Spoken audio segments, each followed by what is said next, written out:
हर हर महादेव दोस्तों, कैसे हैं आप सब। उम्मीद करती हूँ आप सब अच्छे होंगे। मैं भी अच्छी हूँ।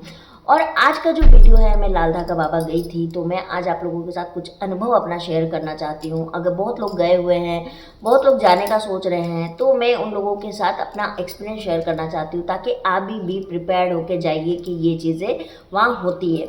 देखिए, सबसे पहले मैं रहती हूँ जमशेदपुर, झारखंड में। अब ये मत पूछिएगा मैं जमशेदपुर में कहाँ रहती हूँ। जमशेदपुर से भी जो है वो अजमेर की ट्रेन ले सकते हो, लेकिन हमको जमशेदपुर से रिजर्वेशन नहीं मिला था और हमको जाना था शुक्रवार, शनिवार, रविवार, क्योंकि ये 3 दिन ही दरबार लगता है। बाबा से आपकी मुलाकात हो सकती है, अन्यथा आप जा सकते हो, लेकिन वहाँ पर बाबा से आपकी मुलाकात नहीं होगी।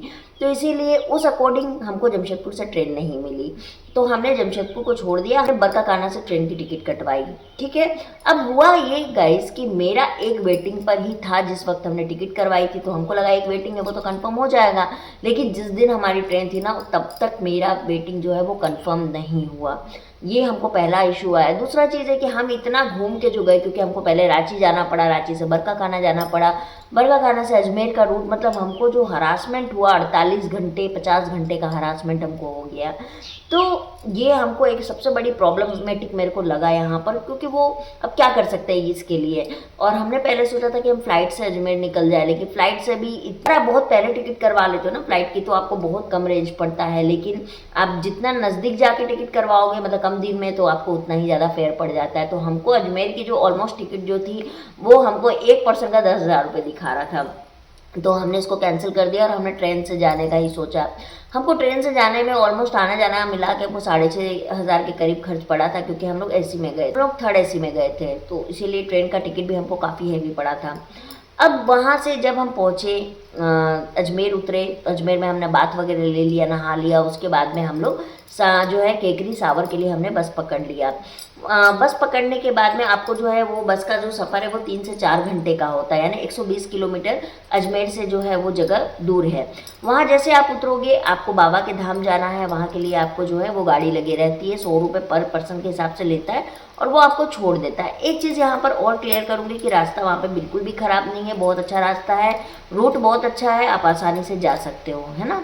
तो हम जब वहाँ पर पहुँचे, तो वहाँ पर पहुँचने के बाद में जो लोग थे वो काफ़ी संख्या में थे, मतलब 500-600 लोग तो उस टाइम पे ही थे जिस वक्त हम पहुँचे थे, और वो वक्त था सुबह 10 से 10:30 के बीच का। तो हम वहाँ गए तो पर्ची के लिए हमने लाइन लगाया। देखा कि पर्ची के लिए इतनी लंबी लाइन लगी हुई है।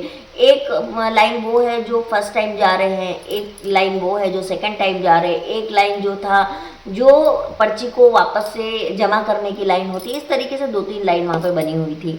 तो हम पर्ची के लिए लाइन में लगे, करीब करीब मुझे लगता है कि पर्ची के लिए लाइन में ही मुझे 2-2.5 घंटे लग गए थे, क्योंकि वहाँ पर लाइन लगे। फिर वो क्या करती है ना कि पर्ची जब देती है तभी आपको लाल धागा भी दे देती है, और वहाँ पर आपका नाम, आप कहाँ से आए हो, एक बेसिक इन्फॉर्मेशन उस पर्ची में लिख के दे देती है। सेकंड वाले में जाओगे तो वहाँ पर फिर वो लोग लिख देते हैं आपकी पूरी डिटेलिंग, मतलब आपको क्या समस्या है क्या नहीं है, मतलब पूरा होल डिटेल आपको लिख दिया जाता है। लेकिन एक चीज़ मैं आपको और बता दूं कि वहाँ पर जो लिख रही हैं, यानी जो काउंटर पे बैठा हुआ है, वो बहुत ज़्यादा एजुकेटेड वो लोग नहीं है, है ना।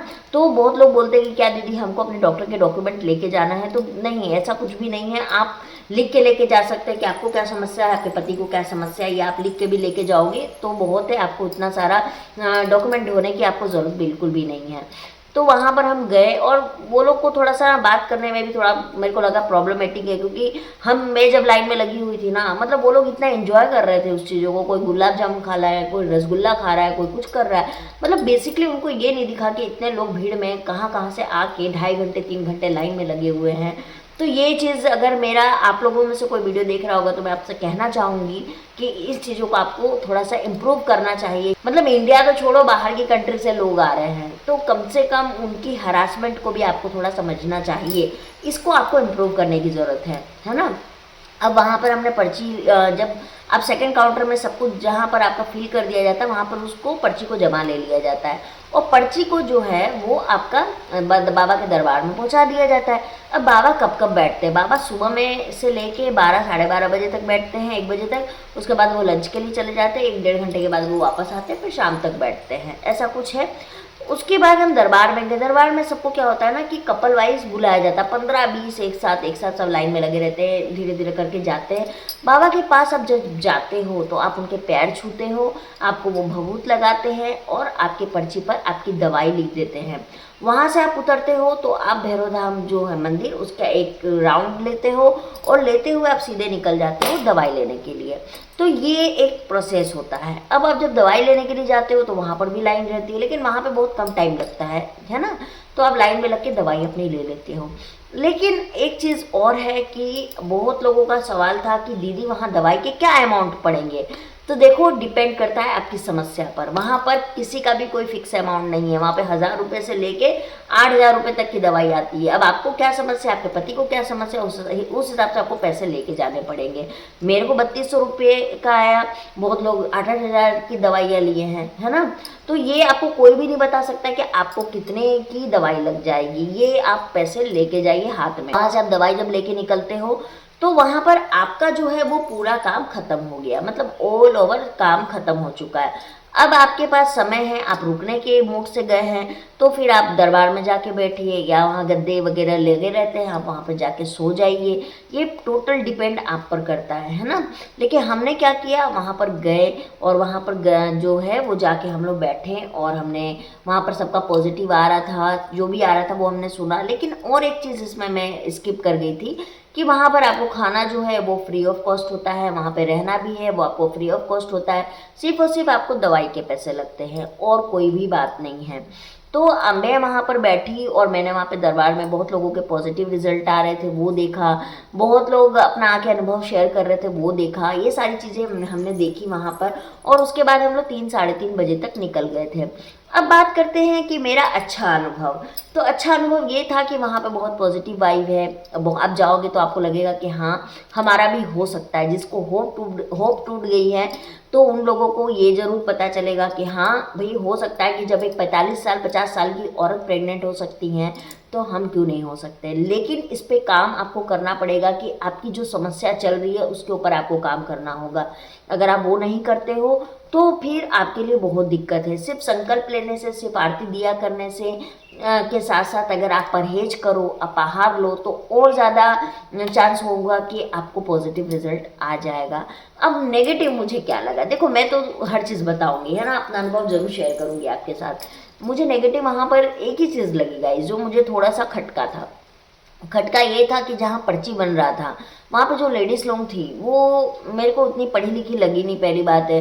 दूसरी बात है कि वो लोग इंजॉय कर रही थी, मतलब इतनी भीड़ लगी हुई है, कोई मतलब नहीं है भैया, हम तो अपना गुलाब जामुन खाएंगे, हम तो अपना रसगुल्ला खाएंगे, ये इसमें लगी हुई थी। लेकिन खैर छोड़िए, हम तो अपने काम के लिए गए थे और सबसे बड़ी बात है कि जिस चीज़ के लिए हम जा रहे हैं हमको उससे मतलब है ना। लेकिन मैं, आप लोग देख रहे होंगे तो मैं ज़रूर कहना चाहूँगी कि इन चीज़ों को आप इम्प्रूव कीजिए, ताकि लोग वहाँ इतने हरास होके जाते हैं तो उनको थोड़ा सा वहाँ पे चैन की सांस मिले, है ना। अब वहाँ जाके भी वो परेशान हो तो वो तो सही नहीं है ना। थोड़ा सा इसको इम्प्रूव करने की ज़रूरत है। लेकिन मुझे जहाँ तक लगता है, जो मैं वहाँ पर स्ट्रक्चर देख के आई कि अभी और भी रूम्स बन रहे हैं और भी वहाँ पर कंस्ट्रक्शन चल रहा है, तो आने वाले समय में वो और ज़्यादा इम्प्रूव होगा।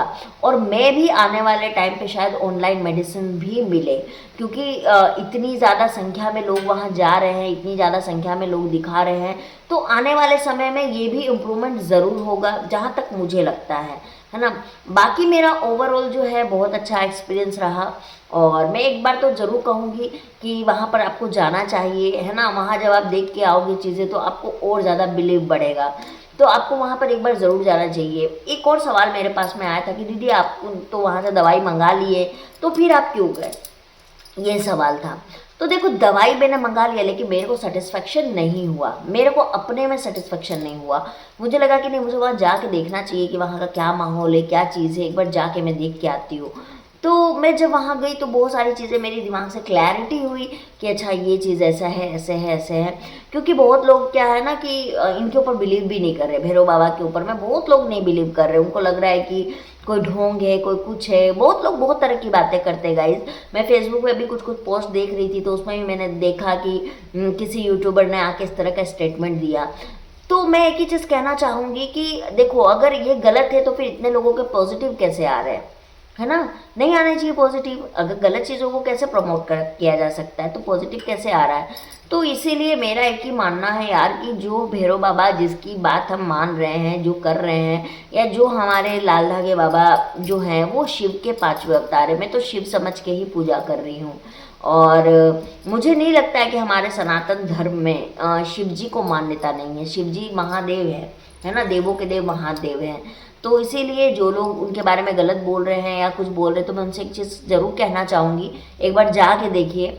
और दूसरी बात है ना, गलत वो लोग कहते हैं जिनको कुछ लेना देना ही नहीं है, उनके भगवान ने उनको सब कुछ दे रखा है, बच्चे दे रखे, पति दे रखा है, सब कुछ दे रखा है, तो उनको क्या पड़ी है किसी के सामने से ऐसे करने की। जिनके नहीं है उनको समझ में आता है ना कि भाई मेरे पास ये नहीं है तो मैं अब क्या करूँ, बताओ। तो इसीलिए किसी को गलत बोलने से पहले फ्रेंड्स 10 बार सोचिए कि उस इंसान के साथ क्या परिस्थिति चल रही है। और मैं तो खुद देख के आई हूँ, तो मुझे तो बहुत ज़्यादा विश्वास है, बहुत ज़्यादा विश्वास है। मुझे किसी से भी इसका प्रमाण लेने की ज़रूरत नहीं है कि लाल धागे बाबा में क्या शक्ति है ना। तो इसीलिए आप सबसे रिक्वेस्ट है, आप लोग एक बार ज़रूर देख के आइए। इस बात से आप कितना एग्री कर रहे हैं ये भी मुझे ज़रूर बताइएगा। तो चलती हूँ मैंने आज अपना एक अनुभव आप लोगों के साथ शेयर किया, और मैं मिलती हूँ बहुत जल्दी आप लोगों के साथ। हर हर महादेव।